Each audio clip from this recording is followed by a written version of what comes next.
પાડો છે અને એને અમારે યોગ્ય જગ્યાએ પહોંચાડવો છે અને વાત વાયુ વેગે પ્રસરી અને એમ કહેવાય કે સાવરકુંડલામાં ઢોલ ધણેણા શરણાયુના સૂર થયા, પાડાનું સ્વાગત થયું ભાઈ અબિલ ગુલાલ થી. એમ કહેવાય કે ઈ પાડાને તે દિવસે વધાવવામાં આવ્યો. સત્તાધાર ખબર પડી, શામજી બાપુ પોતે ગાડી લઈ અને સાવરકુંડલા આવ્યા અને ગોળ અને ધાણા પાડાને ખવડાવી અને માથે હાથ ફેરવા. શાબાશ ગીગવ, શાબાશ ગીગવ, ધન્ય હો બા ભાઈ ગીગડા પીર, તારી જગ્યાના એક પાડાની માથે કરવત ન ફરી શકે.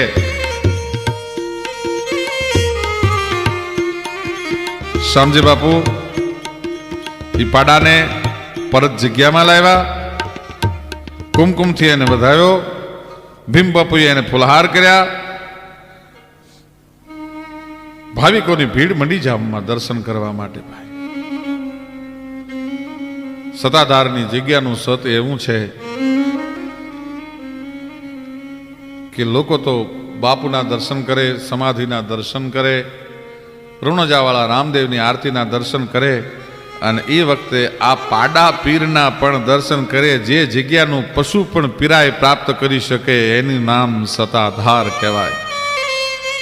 એ સતની આધારની ધરતી છે ભાઈ. દુનિયામાંથી પાડાના દર્શન કરવા હજારો માણસોનો યાત્રાળુઓનો સંઘ છે એમ કહેવાય છે કે આવતા હતા. માણસ તો બંદગી કરી ભગવાનની આરતી ઉતારી, ભગવાનની સાધના અને આરાધના કરી અને પૂજાય. પણ જે જગ્યાનું મૂંગું પ્રાણી છે એ આર્તનાદ કરે તો કસાઈની પ્લેટું પણ તૂટી જાય અને એને ઊની આંચ ન આવે. ન અર્શ કો હિલા દે વો દુઆ દુઆ નહીં હૈ. એક વાર અંતરનો પોકાર થાય, એક વાર હૈયાની માલપાથી જો હૈયાના ભાવથી જો કરો હાક હાકલો ઢીંગલું ચીથરા તણું ધૂણે.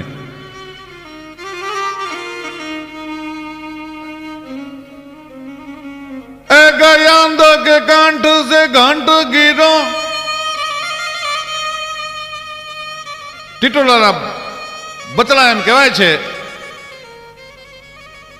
કે કુરુક્ષેત્રના રણ મેદાનમાં રહી ગયા હોય અને ટીટોળી આર્તનાદ કરે તે દિવસે હાથીના ગળામાંથી છૂટેલો ઘંટ છે એની નીચે એમ કહેવાય છે કે એના ઈંડા છે, એના બચલા છે એ બચી જાય.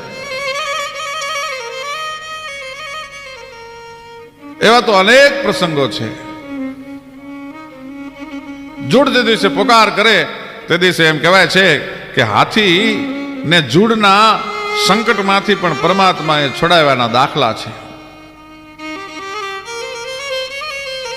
અનેક પરચાઓ, અનેક પ્રસંગો.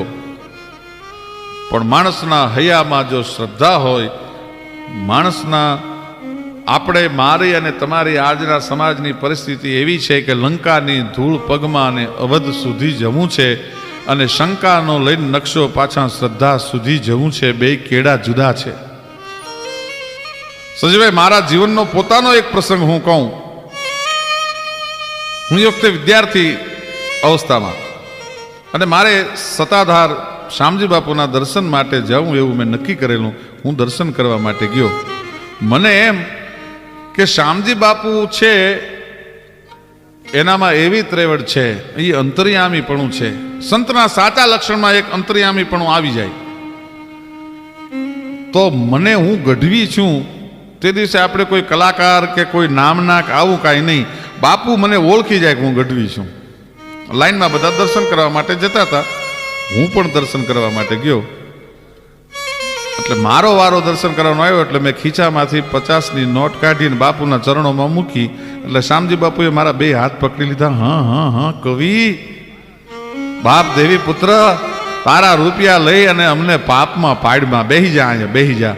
અને મારા જબ્બાના બે ખિસ્સા શામજી બાપુએ રૂપિયાથી ભરી દીધા હતા. એને કહેવાની જરૂર ન પડે, એને ઓળખવાની જરૂર ન પડે. મારા એક મિત્રના જીવનમાં બનેલો સત્ય ઘટનાનો પ્રસંગ છે. સુરતમાં અબજોપતિ પાર્ટી છે, એને 5 દીકરીઓ. અને મારા એક મિત્ર છે એને સેવાદાસ બાપુની જગ્યામાં પરબભાવ લઈ ગયા. સેવાદાસ બાપુનો આશીર્વાદ લેવા બેન રોવે છે. સેવાદાસ બાપુ પૂછ્યું, બાઈ શું કામ રોવે છે? બાપુ, એને 5 દીકરીઓ છે, એને દીકરો નથી. અરે કે છઠ્ઠીએ